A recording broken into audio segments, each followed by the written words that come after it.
everyone, and welcome to the first episode of Luxury Lab. I'm Letizia. And I'm Veronica. And together we are your hosts for this podcast where we are going to explore the world of luxury. That's right, but before we dive into today's episode, I think it's time for a little introduction, do you think? Yeah, I think that's right. So, who we are, why we are here? We are both part of LFC Luxury Club, an exclusive club of Luis Guido Carli that since 2018 brings students all together to talk about luxury, but also about fashion, watches, and all that comes into your mind when thinking about luxury. Yeah, so basically, if you ever dreamed of working in fashion, hospitality, automotive, or everything else, or you're just curious about the new trends of this year, this is the podcast for you.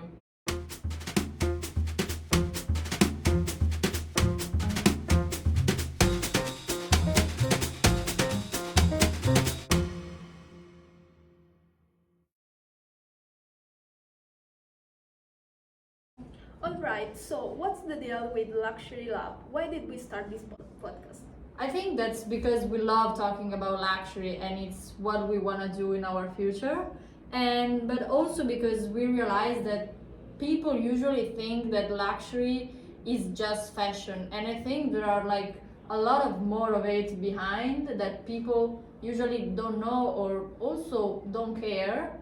And I think for us it's time to explore this world and let people know what is really luxury.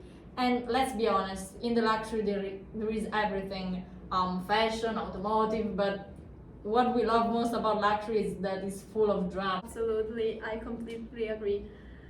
It's not just about the glitz, the glamour, but it's also about craftsmanship, marketing strategies, and even sustainability. Yeah, I completely agree. So every episode we were going to break down different topics. So from how luxury brand became the brand that they are, and what are the main features that characterize them, and also we were gonna talk about the rise of second-hand luxury, something that nowadays is really going forward, and the future of digital fashion is also something we're gonna probably break down in fewer episodes from now. Yeah, and of course we'll have amazing guests.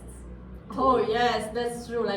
Every time we do an event, we have a guest, and probably we will bring you some nice people to talk with us.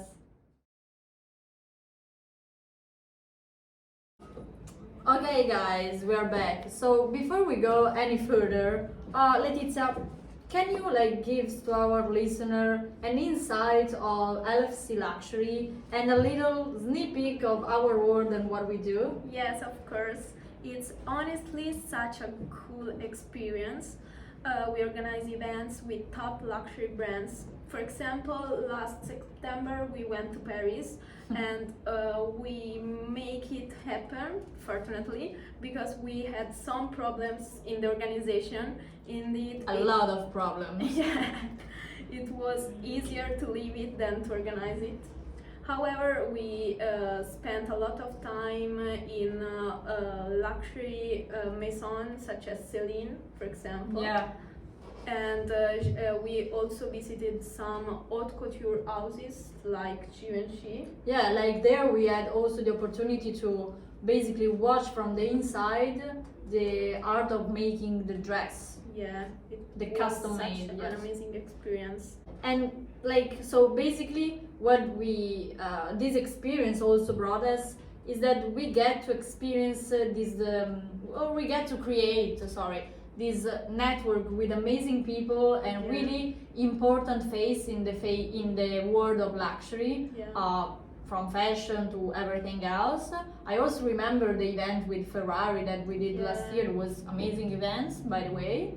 And so occasionally we talk about strategic decision that brands do. We discuss about the enter or the leaving of some stylist. And yes, occasionally I think we dream about our future wardrobe and our future life. I think every day we do that. Yeah, I think that too.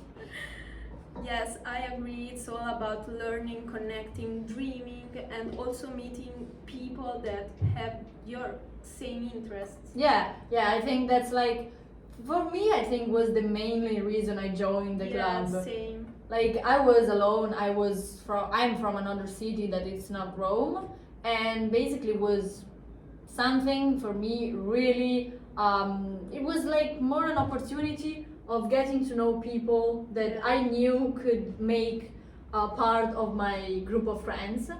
And I'm so happy that we're talking about this right now because everything we just mentioned, we can share it with you in the new podcast that you are listening right now.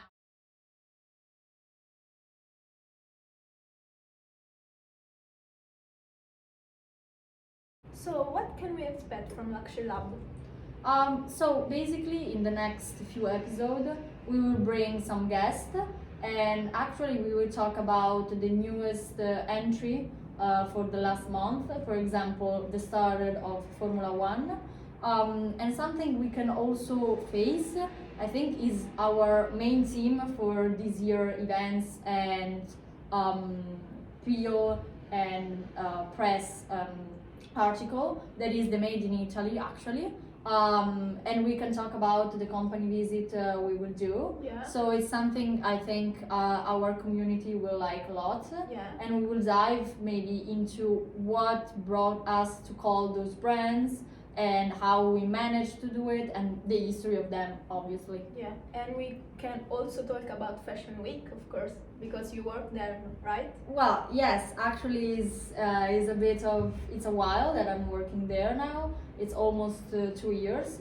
And this year I had the opportunity to work for 3 of them. So the September one, the January and February one, and last year for just the June and January. Really cool. But yeah, I had some great experience, and well, we can dive into that like now. We can make a special edition. Yeah, if you want. Yeah, I think it would be great, and we can start this new podcast with a boom. Yeah. So let's start.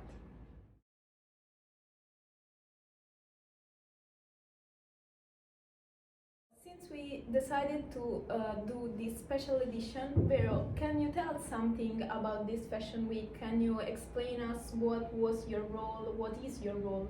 Yeah, so basically it all started probably 3 years ago when I joined the first hostess agency here in Rome. Because before I was working in Genova, with where I come from, with another agency. And when I moved to Rome, I decided that I wanted to continue this little job just to make, something for myself. And I met these girls from another agency in Rome called Palazzi. And I started working for them, but not directly for them. I was part of another agency that sent me for their event. Like a partnership. Yes. And they were mainly specialized in luxury events. Yeah. And I worked for them for 3 events, for the Valentino campaign for the Born in Rome perfume, the Fendi for the new fragrances inspired by the Orto Botanico in Rome, and then the Bulgari private show for the new collection of high jewelry, the one where there was Anne Hathaway in Rome, and it was amazing. But by the way, and once I was there, they asked me to join their agency, but unfortunately I needed to be independent from university, so I couldn't think of joining them. And so they proposed me to candidate myself to this agency in Milan that was specialized in Fashion Week events. And so I decided to send my curriculum, and they made me an interview, and then they decided I was right for the job. And basically what I do is I took always the Fashion Week aside from all of my studies. So I leave Rome and I moved to Milan, maybe to Paris I wish. But I moved there, and it depends. The first time I worked in Fashion Week last year, I was just doing for 2 show I did hostess. Yeah. So basically I was at the entrance. Yeah. And for one I did for my first time the dresser. Okay. And For which from brand? I was at Redemption. Yeah. And I think it was amazing. It was my first time. I didn't know what to do, and I need to say this, I lied when they asked me for the job, because they said we need expert dresser, but they missed one. And so I was like, yeah, I already done it. I'm so good at it. Yeah, I'm really good at it. It's what I do all day. Spoiler, I didn't even know what to do with the model, but I went there and they explained everything so quickly, so easy. So Yeah. it was pretty easy to understand, more hard than you think to do it, because for example, I found myself dressing this girl, but this girl had 2 changes. Yeah. So during the show, she needed to come back and dress again with something Yeah. else, and she had this custom made dress, all of red with all these pearls. Yeah. Connected between each other without textiles under, and it was so heavy that we were 3 of us trying to dress her with this dress, because you couldn't put it from down but from up, so from the head down, but at the same time she had all her makeup, so you couldn't Touch her face. touch her Yeah. face, and at the same time it was so tiny, like if you just probably touch I don't know, a pearl, it would have fallen. Yeah.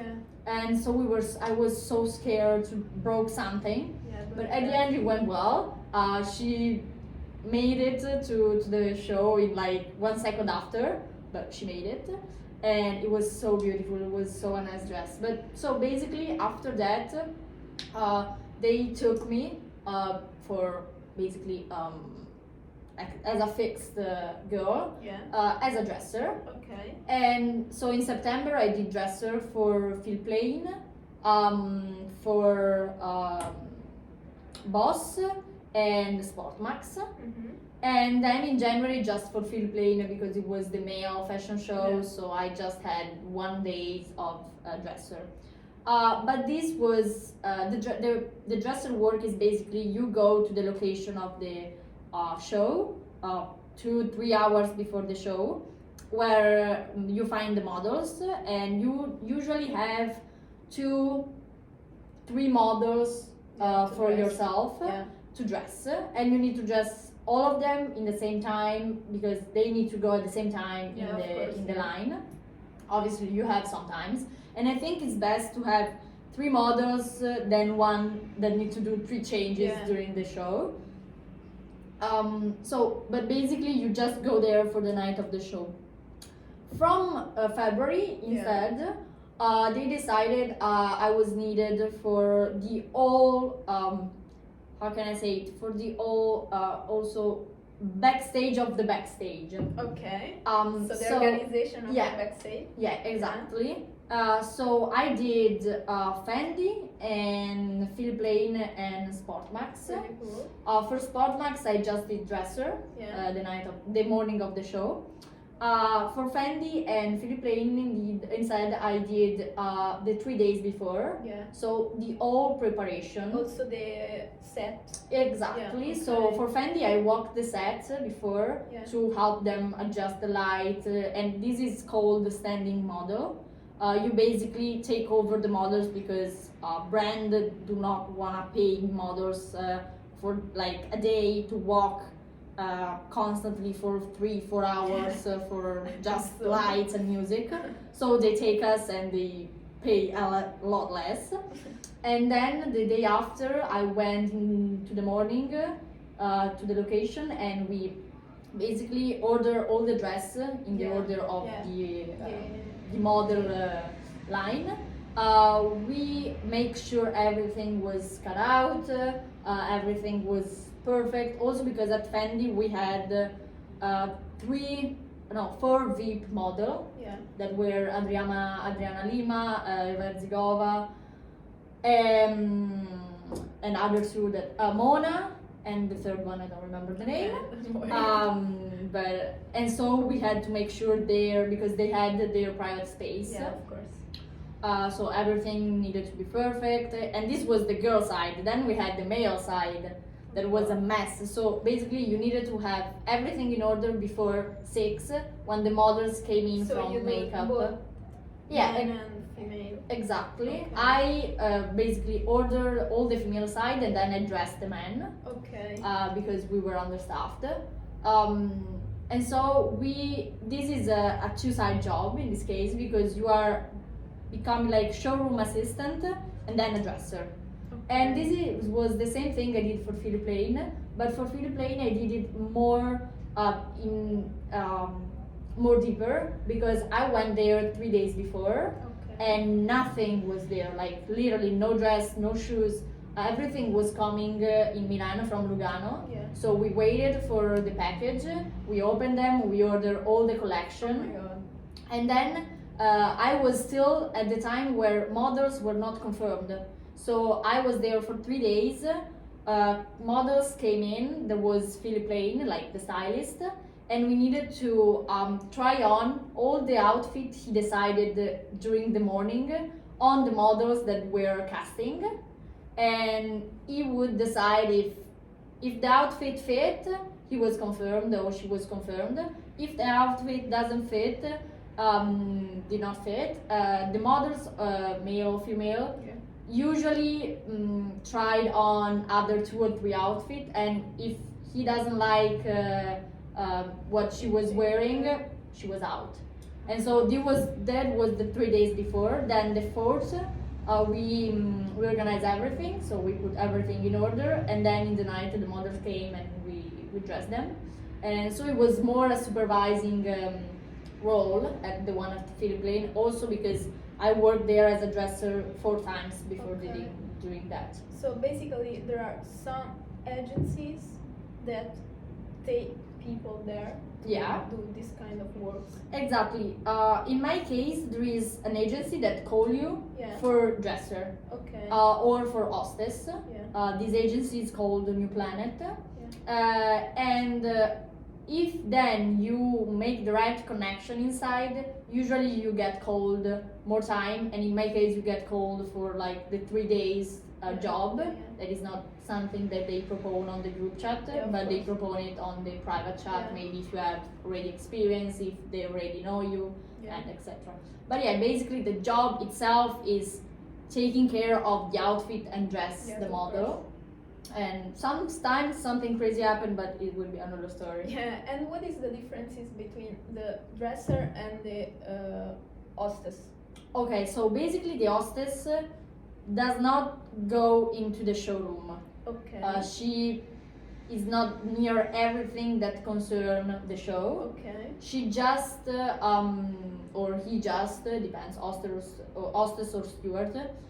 They usually go to the location of the show and they make sure the people that go in have the invite. Okay. They make the seating, so usually they organize the location inside.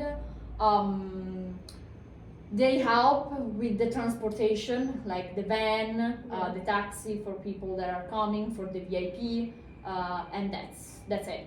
The dresser instead does not go in the location. Yeah. Depends, like if the set in the location, like Fendi has the set in the location, Okay. but Philip Lane has the showroom far away from the location where he did the show. He did it at the Plain Hotel. Yeah. In Piazza Repubblica, near Piazza della Repubblica in Milan. And Fendi instead did it in their showroom, because they had like this huge magazine, Yeah. not magazine, this huge place, Yeah. old place where they actually organized the show. So for us, it's more a relationship with the models and with the dresser. Yeah. And the outfit and everything that can go wrong in behind these people, like before these people step into the show, while the hostess take care of what is actually The show. the show and what is actually happening for guests, customers. So it's more like customer relationship, if you Okay. can say So that. basically, the dresser do the behind the scene while the hostess is on the Yeah, set. exactly. Okay. Same theory. Okay. I think we can take a break. Yeah, for And sure. see you soon. In 5 minutes.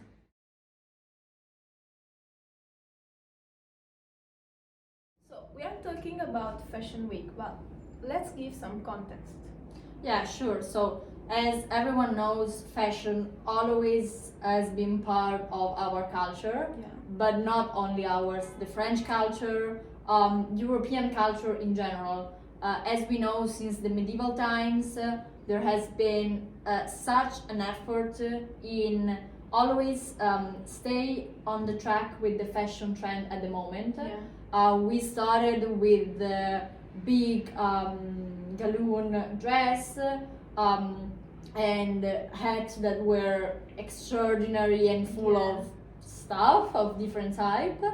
And then during years we moved on with the simplest stuff, simplest creation.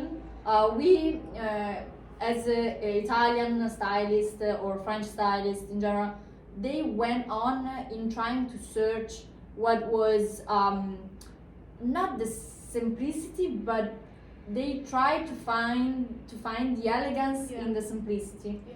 And now indeed we are experimenting. For some brand the elegance is still there, and for some others I personally think we are a bit coming back of what was the fashion of the old times. Yeah. Because when there were the first fashion week, there was this exaggerating dress, these huge accessories, and now we are coming back to that Yeah. with some brand, and I think is something that everyone knows. Like the history is repeated, Yeah. and fashion is something that does the same thing as politics, as everything Yes, of else. course. But if you want to do a bit of context, we need to say that the first actual fashion week was in 1943 in New York. Really? Yes. So for me it was a shock when I discovered it, Yeah. because I thought it was in Paris, Yeah, in of Italy. course. But the fashion industry started in Paris around the 1800. Yeah. And there was this guy, Frederick, that was called, and he's called now, the father of the haute couture. And when he presented his dress, his creation, he used his wife to do the model. yes, but also the thing that now we call the catwalk. Okay.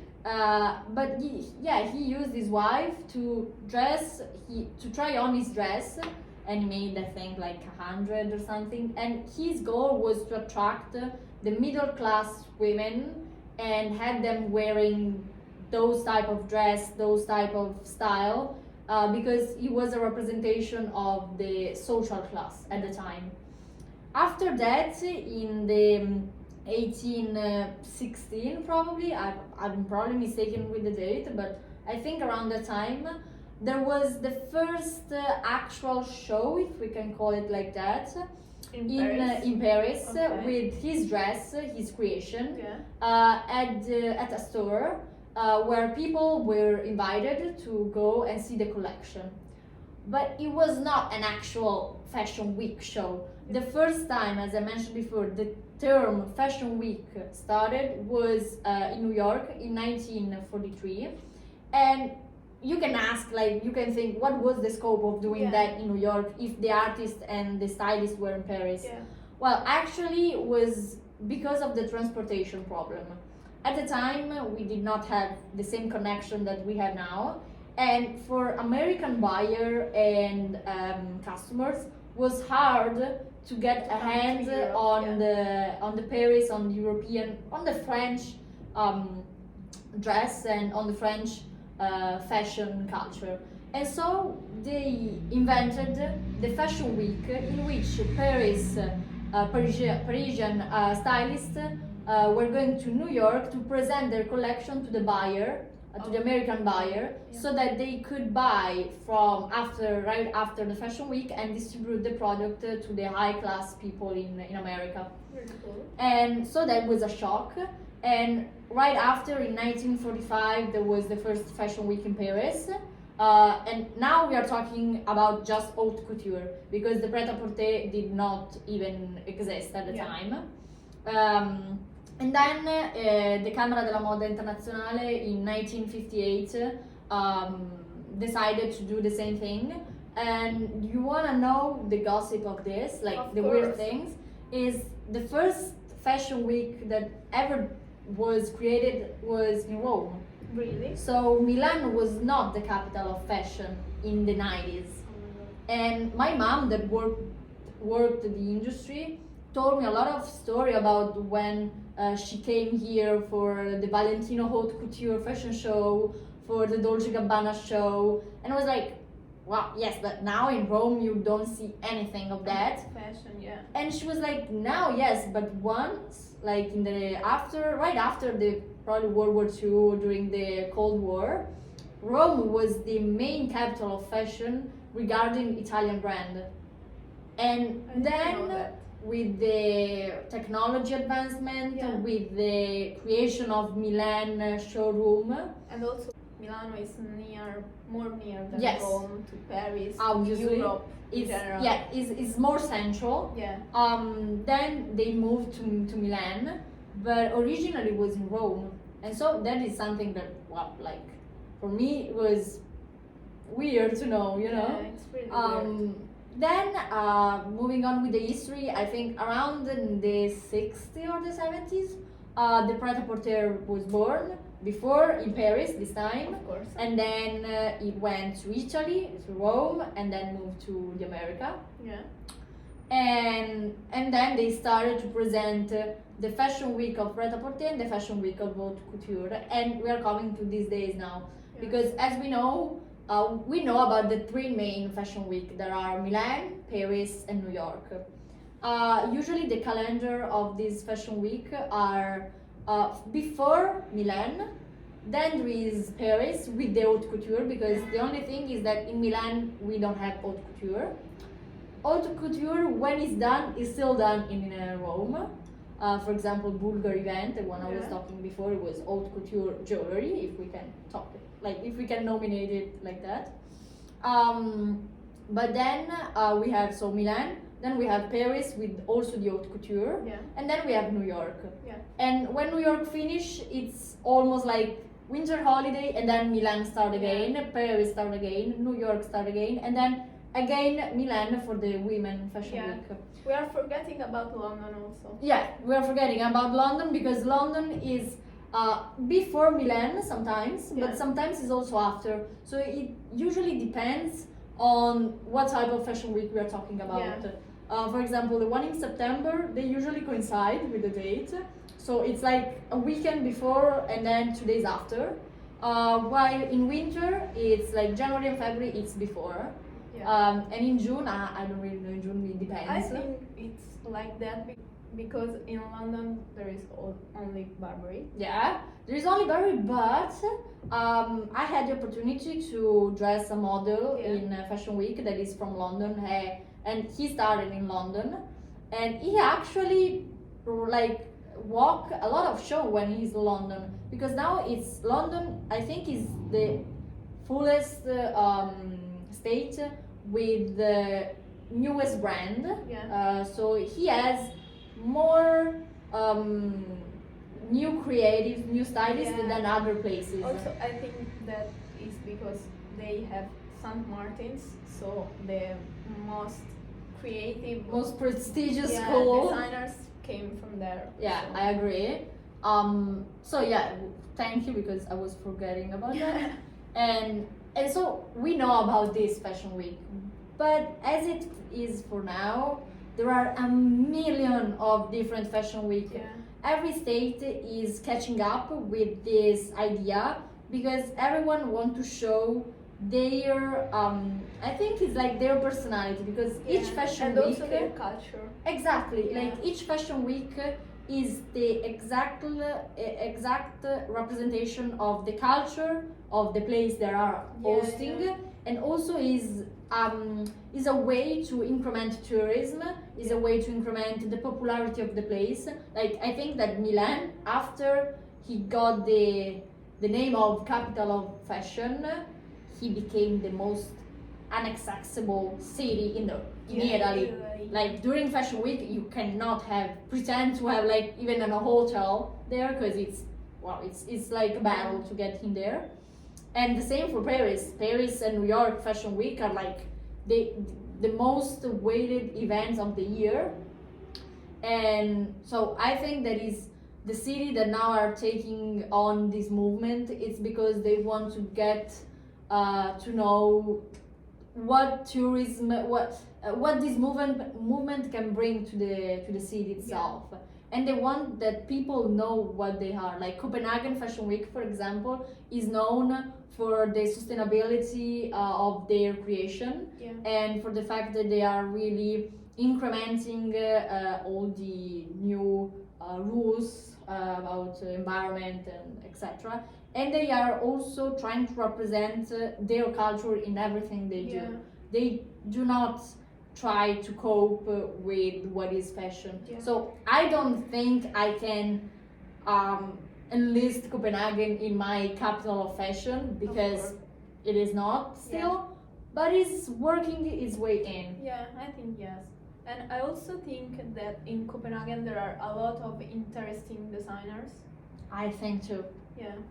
So I think we are going to discover some more creatives I think probably in the next year we will see something interesting, and maybe if something happens we will discuss it on this podcast if we are still here and everything goes well. Maybe yes. I think that's it for this section. So, and we can maybe take a break.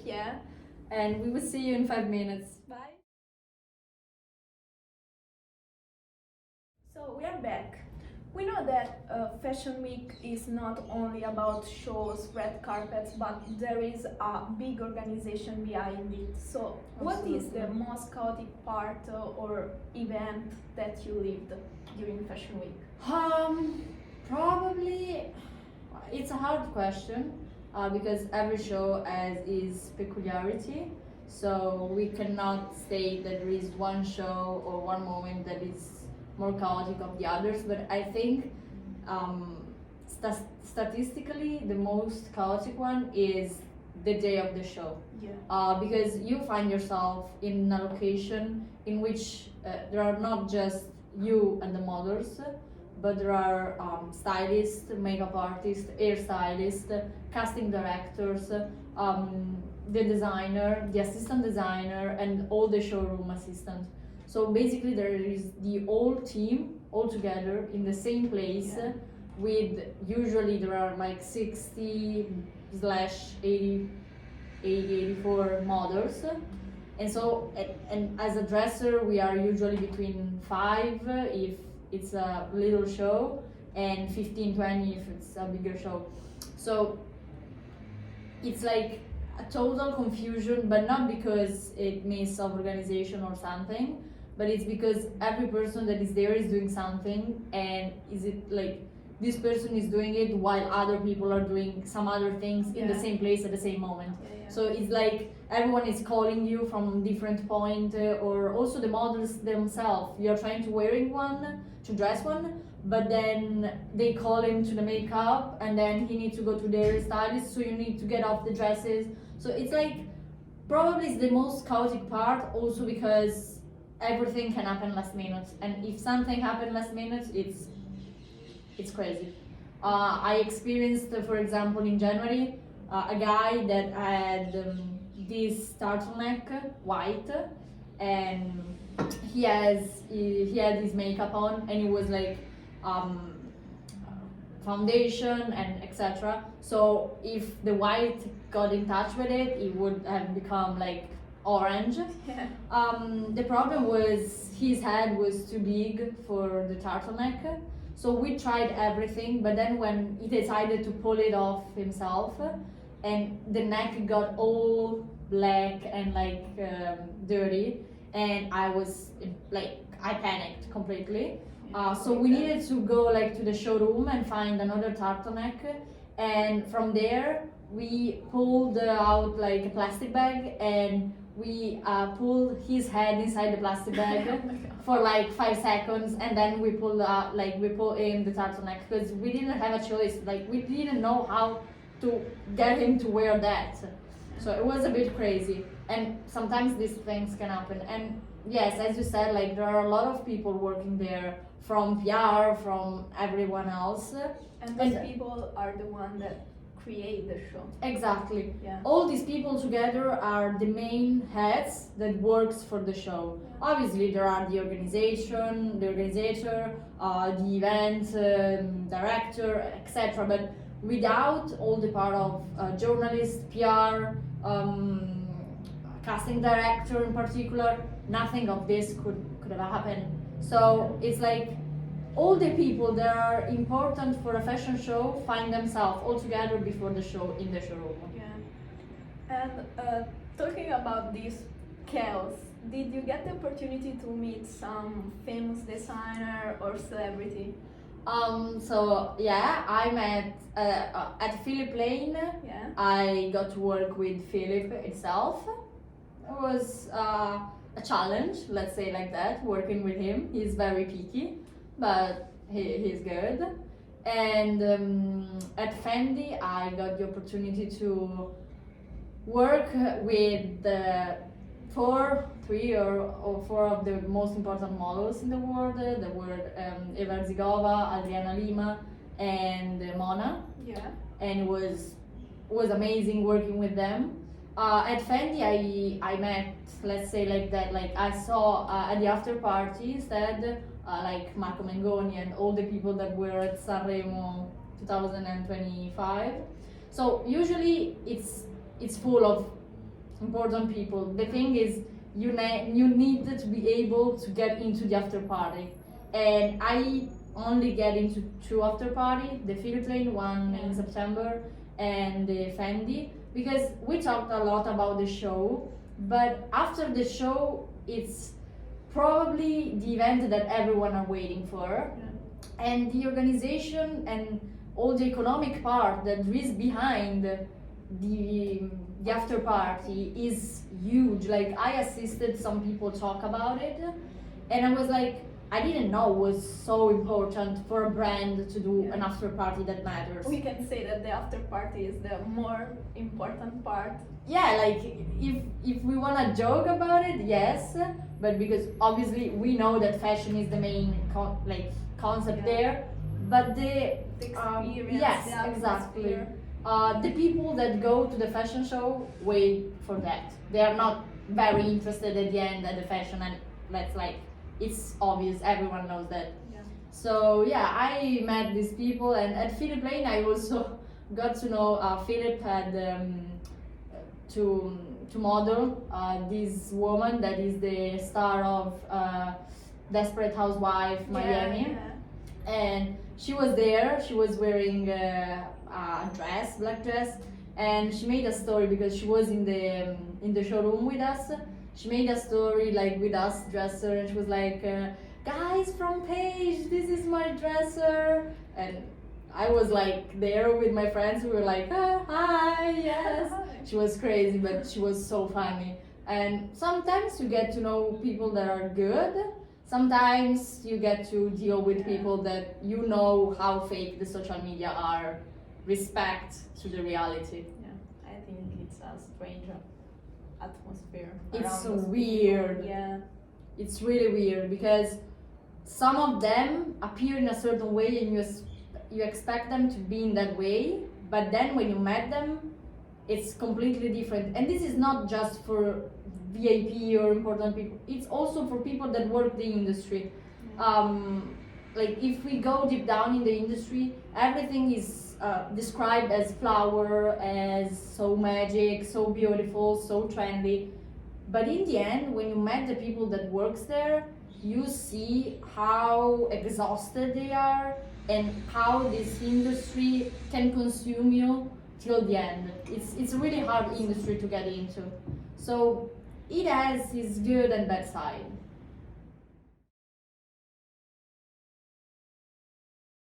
So welcome back, and now we are going to talk about something more serious. Yeah. So can you give some tips to work the industry in general or specifically during the fashion week? Okay, yeah, I probably can talk more about the industry in general, because we talk a lot about the backstage, but as I said, everything can change and it's not something that is written, like there are no written rules for a backstage. It's everything so, how can I say, so hidden, so if you know, if you don't know, you need to know. It's like, this type of mentality. But if I need to tell you some tips or some advice, I would for sure start with how to start your career in fashion industry. Probably the first things is, do not rely only on job listings.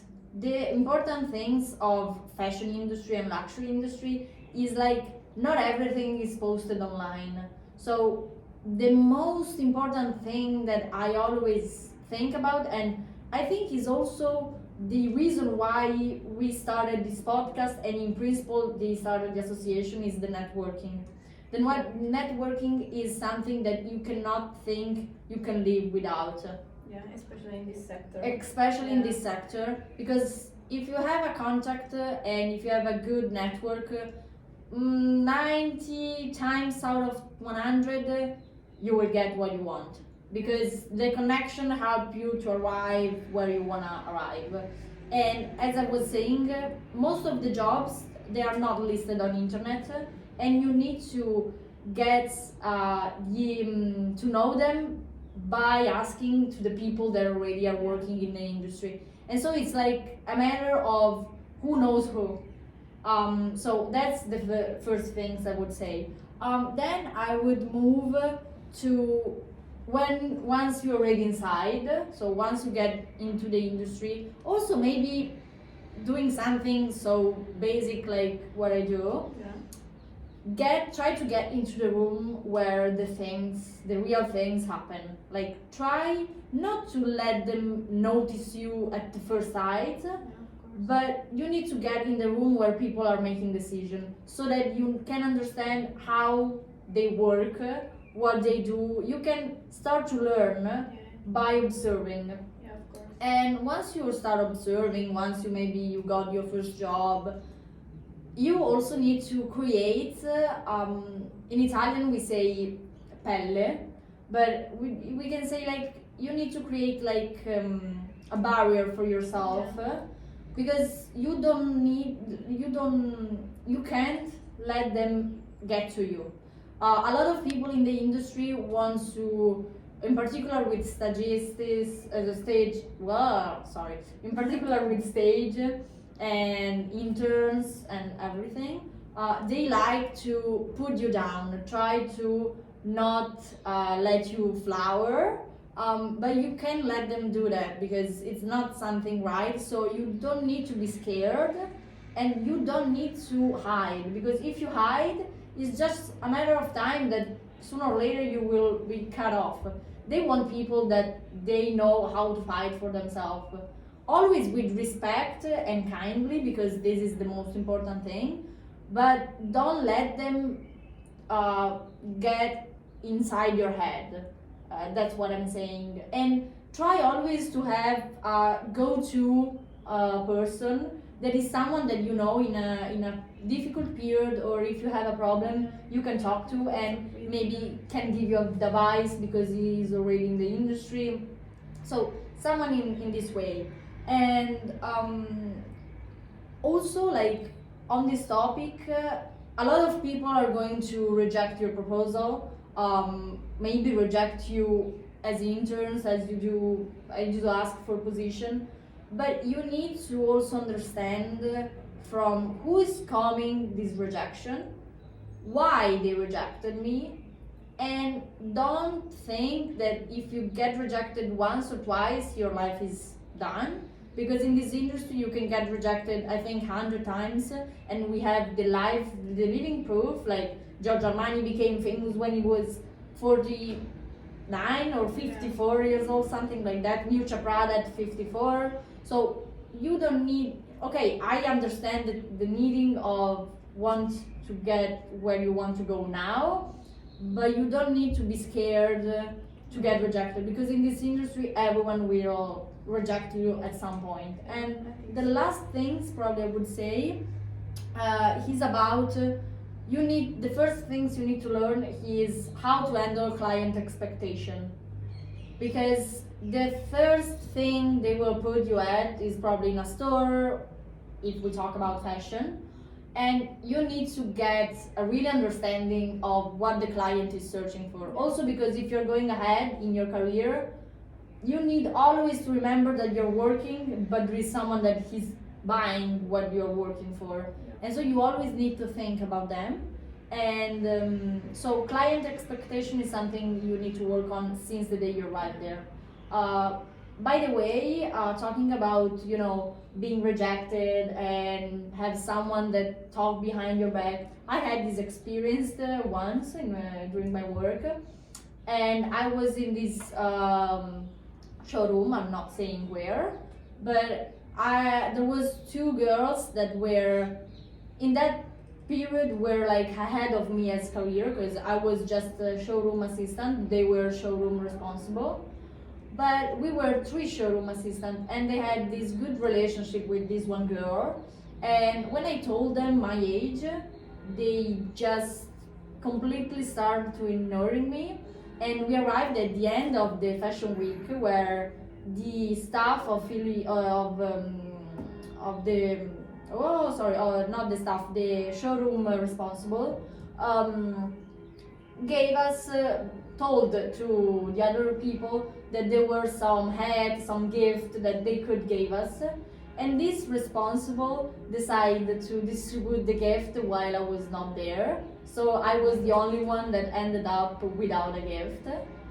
I didn't get mad, I didn't have the reaction, but I think that from 2 adult people, this behavior is so childish, and it's something you need to get used to. Like, it could happen and you don't need to have a reaction. You just need to be, okay, it will be for the next time, no matter, no problem. Yeah.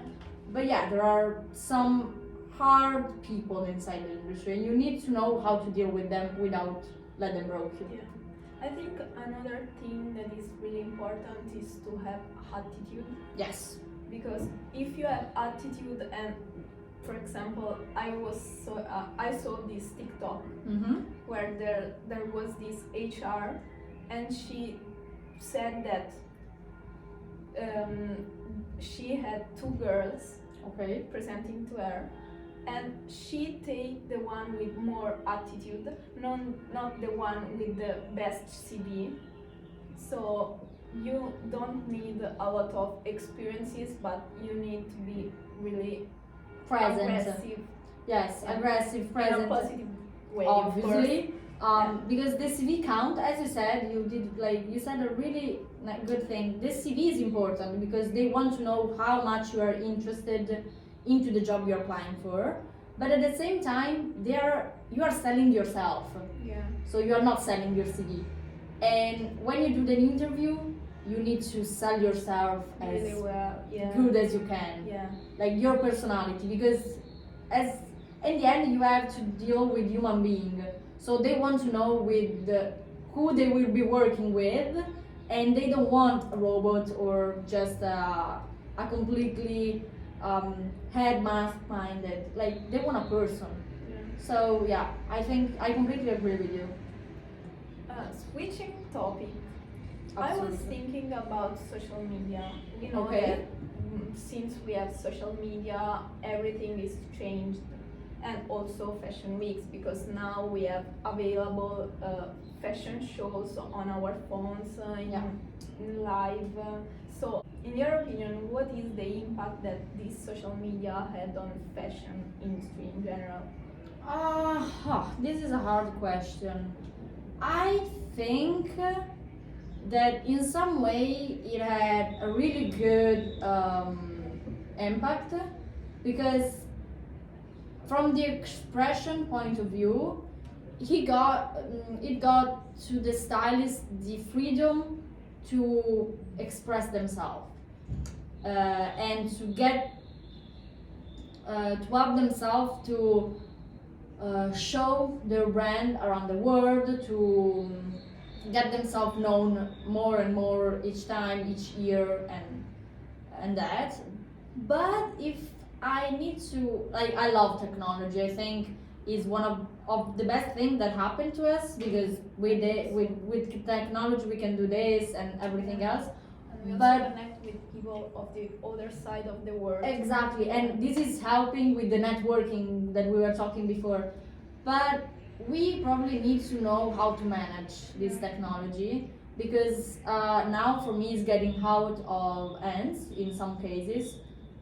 And something as the fashion week that is really exclusive, that is really talking Also to a based niche. on experiences. Yeah, for me, I think the fashion week now he's losing his importance. Like, he's not as important as it was many years ago. Like, I talked to a person that works directly in the industry, and he's a model, and he told me that now to do a show, if you do a show, is less important than if you do e-commerce. Yeah. Because a show is the one-time thing, and it's not even the most important and attractive things of fashion anymore. And I was like, well, the fashion week is still.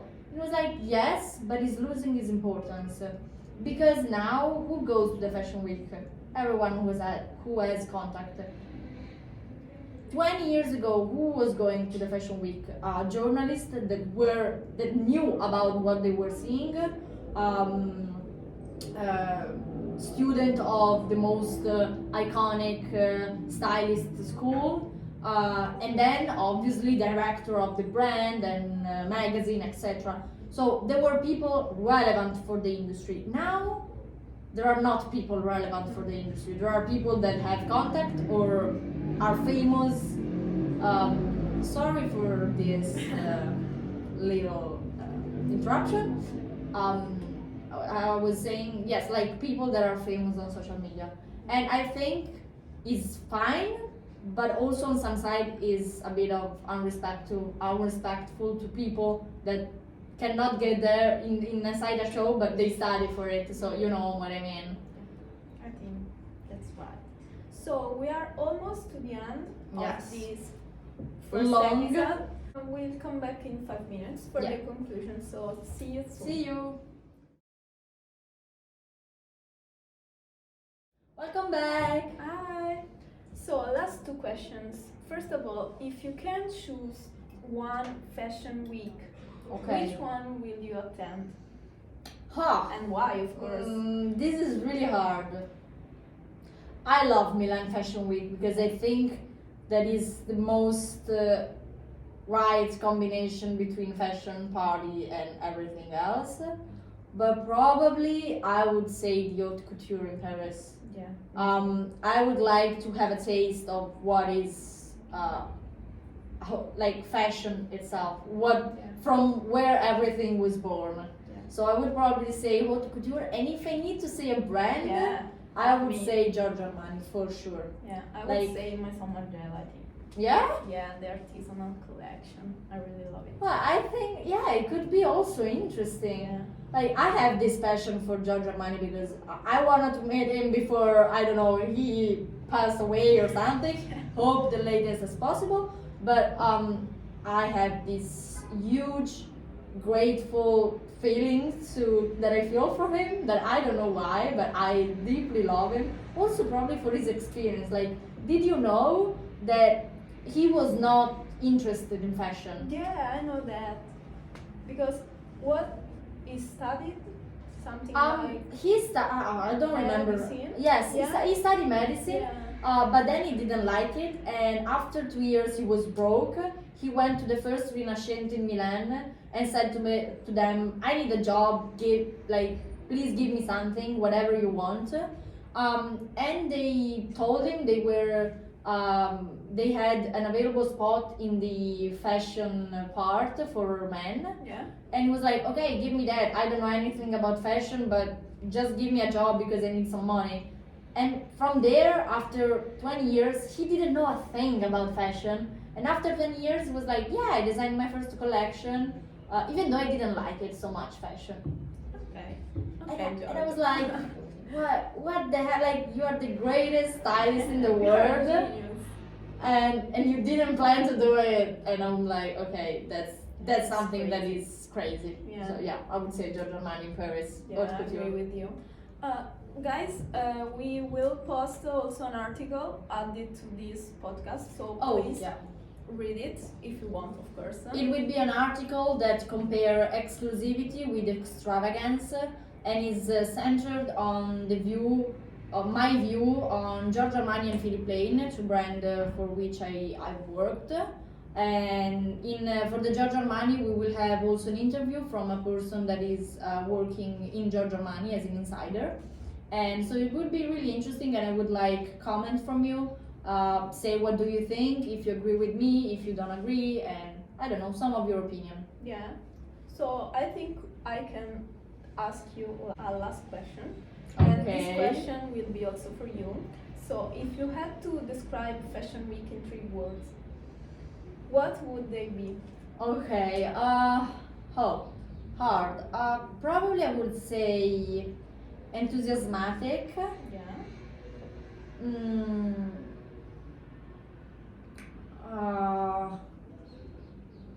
Enthusiastic.